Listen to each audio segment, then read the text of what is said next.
பொய்யார் தடம் பொய்கை புக்கும் உகேரென்ன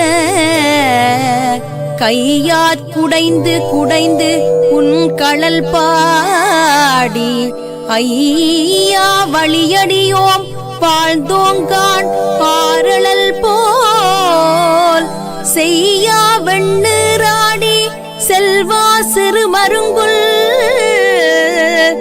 மையார் தடங்கண் மடந்தை மணவாள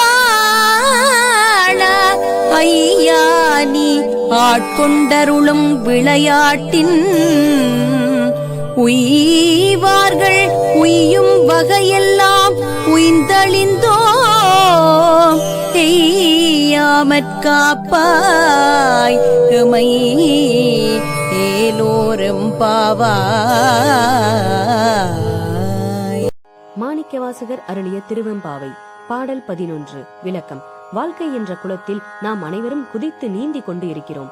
இறைவனுடைய திருவடிகளை எப்போதும் சிந்தையில் நிறுத்தி நீந்தினால் அவனால் நாம் ஆட்கொள்ளப்பட்டு எந்தவித துன்பமும் அடையாமல் கரையேறலாம் என்ற கருத்தை வலியுறுத்துகிறார் மாணிக்கவாசகர்.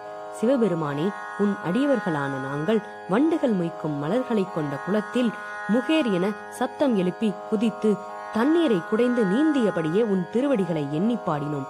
வழி வழியாக இந்த பாவை நோன்பை நிறைவேற்றி வருவதை நீ அறிவாய்.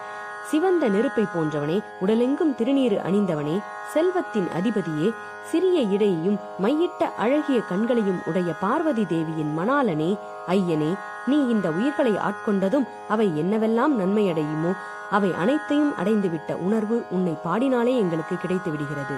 இந்த பேரின்ப நிலை மறைந்து விடாமல் என்றும் நிலைத்திருக்க